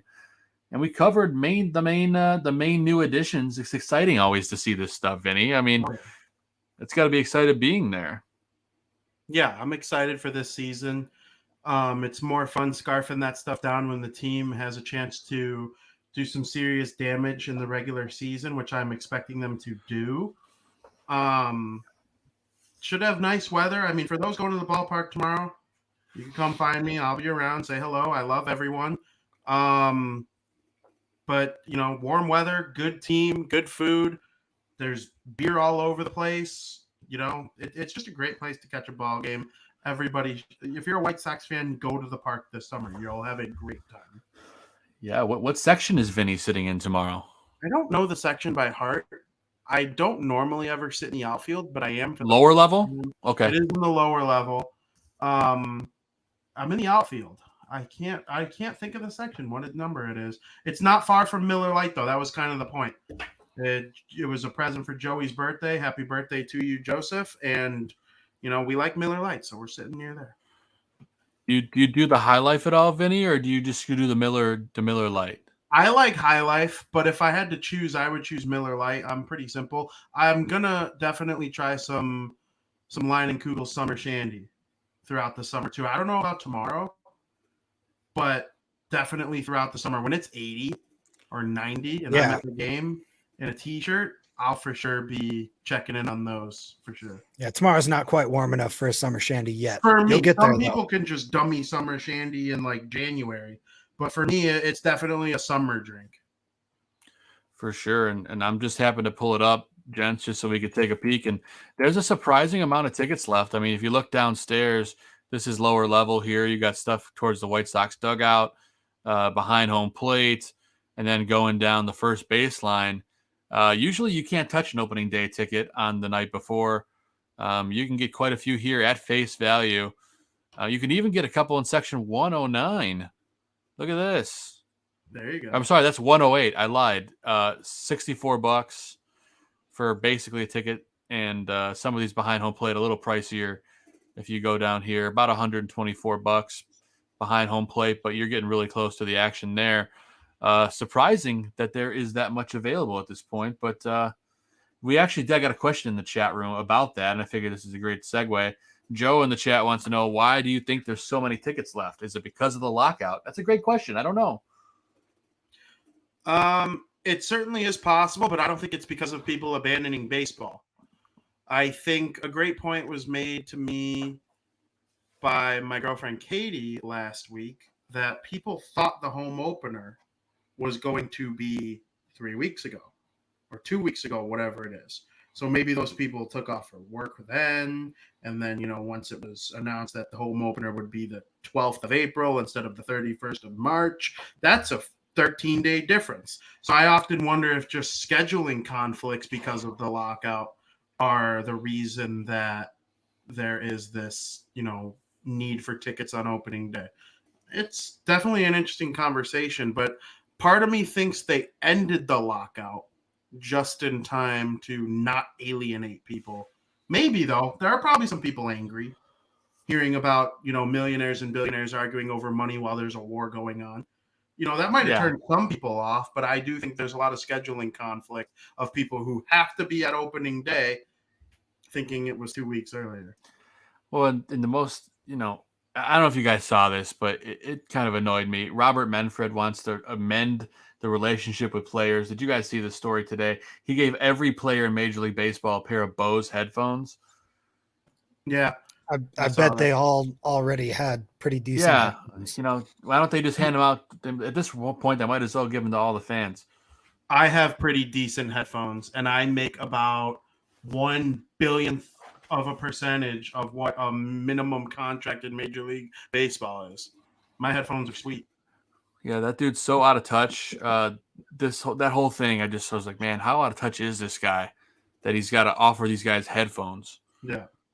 And next thing you know, he'll be offering them free uniforms for whatever team they want. I mean, you might as well give him. He might as well give him a Chipotle gift card at this point, right? Yeah. And what was Exactly. the Dodgers paying for all the expenses in the locker room, like the vending machines and stuff? Like, oh, congratulations, Dodgers, highest payroll in the MLB. Yeah. Okay. Yeah. So all good fun, but just grinded my gears a little bit today, gentlemen. We reached the tail end of our show, but not before we get to promo our guest next week. Do you guys remember who our guest is? I know, but it's all right. It is a person. Go ahead. Someone knows. Vinny, go for it. Did he recently win a tournament of some sort? No, that is in 2 weeks. Okay. That's all right. I'll go ahead and take it. But next week, guys, we have Justin Lee joining us from Bad Guy Radio. He'll be with us on the show. And we'll be talking all White Sox, getting out of control. I've run into Justin a couple times with our buddy Gabriel, and we hung out a couple times. Actually, Vinny was with me last time when we ran into Gabe when we were sitting at. Is it still called Chi Sox Bar and Grill? I believe it is. And we think we were sitting there. I don't know if it's still called that. We should find out. I'm assuming it is. I'll have to do some snooping on the White Sox website, but. Justin Lee was hanging out with Gabriel, and he'll be on the show next week. And then Vinny, you might as well tease it 2 weeks from now, and that's our show on. Let's see, it's April 25th. Why don't you go ahead and announce that guest, Vinny? Yeah, so on April 25th, it's going to be Brian Knights. Brian Knights is one of the better White Sox follows on Twitter. He recently won the From the 108 March Madness style tournament of White Sox Twitter personalities. I was in it in the Battle Royale round and got my booty kicked by Gas Money Bob, but that's a story for another day. We'll see my Sox summer if you can actually include me next year, you complete jerk. I love my Sox summer, Chirizi and Beef Loaf. So credit to them. They put on a great show.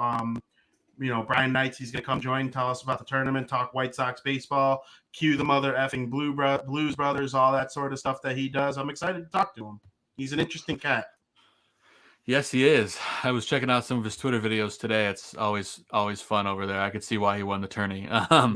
So that's going to be fun coming up in a couple of weeks. But always on South Burbs Hitmen, we're bringing the guests, we're bringing the fire, we are bringing the fun every single Monday night here on the Barroom Network. And of course, there's all the other great shows on the Barroom. You got Mike North Advantage, Vinny got Crosstown Crosstalk, you got Bar Down.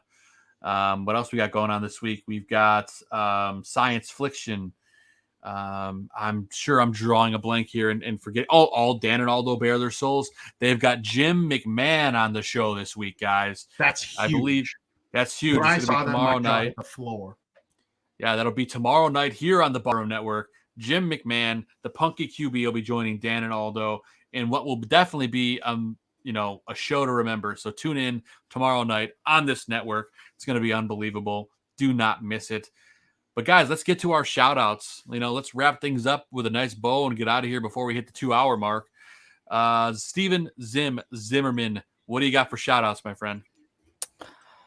I don't have much this week. I started a new job, so that's pretty much consumed most of my life. But shout out to you guys, honestly, for keeping me on pace with the Sox. I probably would have let it fall by the wayside otherwise. And you guys kept me on my up and up this week, so I appreciate that. I appreciate the heck out of my former coworkers too. I missed them a lot this past week. It's kind of sucked having to work without guys that you really like around. And, I'm building that new camaraderie at my new job, but you always miss the old guys, right? So I don't know if they're watching tonight or not, but I miss them. So I'll leave it to you guys. Hey, you'll get there, brother, soon enough. It's a beautiful thing. Vinnie Parise, what do you got for shout outs, my friend? Well, in my shout out section, I always give love to my girlfriend, Katie. She's everything to me. My mom, dad, brother, Joey. Happy birthday, Joseph. I hope you enjoyed your little surprise party that we threw for you this week, and we got the tickets for Tuesday's game. But I also want to give a little special shout out to a good friend of mine, Amy and Tim, who gave me this Hawk Harrelson alarm. Oh, yes, the classic. I've got one of those. It is awesome. I love this thing. And they also hooked it up with 2 outstanding tickets behind the Chicago White Sox bench on Thursday against the Seattle Mariners.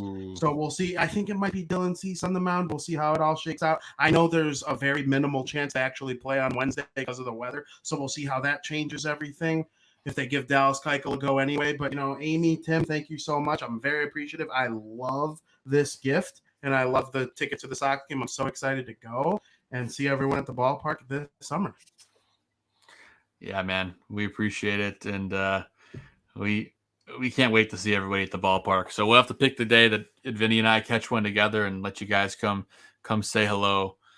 And it's been great. I'm going to immediately start things off with my shout outs to the chat room. Great stuff tonight, gents, or ladies and gents. There's a little bit of everybody in the chat room. Everyone's enjoying the show. We appreciate everybody. Hey, there's our guy, Gabe. Rocky himself has joined us, and he said he's going to come see you, Vinny. So look out. Gabe's coming. Come see me, coming Gabe. For you. You have a large following and fandom in this house. We read all your tweets. That's right. Crack up all the time. You are hilarious, Gabe. Thank you for the content. And he told me he prefers to be called Rocky. So I'm calling you Rocky, Gabriel. We're calling Gabe Rocky now? Okay. Gabe, I want a picture. So we saw the skunk with the Packers logo and a Cubs logo on it today. I'd like to see one with a New York Rangers logo, Gabe. A skunk with a New York Rangers logo on it. Stinky Rangers. Ew. Yeah, we're all aboard the train there. But no, in all seriousness, Gabriel's the man. I call him Rocky because he asked me to. So don't worry. I will call you Rocky until the end of time, and he will come say hi. I'll see you soon too, Gabriel. I promise. We'll be down there hanging out by Chai Sox one day soon. You mark my words. Then, of course, I'm going to shout out my beautiful wife, Catherine, my baby girl, Audrey, Love you guys to the moon and back. And my 2-year-old Great Dane, the big Chungus, I like to call him, Maverick. I named my fantasy baseball team after him, the Big Chungus. So hopefully that means good things. Vinny's kicking my ass in fantasy this week, but we'll see what happens the rest of the way. And of course, all of you guys, Vinny, Zim, and Gonzo, I appreciate you guys doing this with me every week, talking baseball all week long. And somehow we pull together the show every single week, and it was a lot of fun. And I got to thank our guest Phil Selig from Cuba Dugout. Great conversation. If you guys missed it, tune back in as soon as it's on YouTube, as soon as the show wraps. Great conversation, great talk about upcoming Cuban players and some of the White Sox current Cuban players. It's all fun and games, and there's exciting stuff here on the South Side. I know we are ready for our home opener tomorrow. Real quick, guys, before we leave, Vinny, prediction for tomorrow. I believe the White Sox will win tomorrow 8-7. I love it. Zim, prediction for tomorrow. 17-4 White Sox. Wow. All right. I'm going to go White Sox 8, Mariners 5, 8-5. And Gonzo didn't give me a prediction, but I have a feeling he's going to predict that the Sox win 800-0. So that's our predictions. That's the show for tonight. For the South Burbs Hitmen, I'm Joe Mandel. That's Vinnie Parise, and that's Zim Zimmerman. We will be back next week with Justin Lee from Bad Guy Radio. We'll see you guys next week. Go White Sox. Vinny, we'll see you guys at the home opener. Let's go get that W. See you guys next week. The wrong clip. There we go. Now we'll see you guys next week. Bye, Mom. Bye, Mom.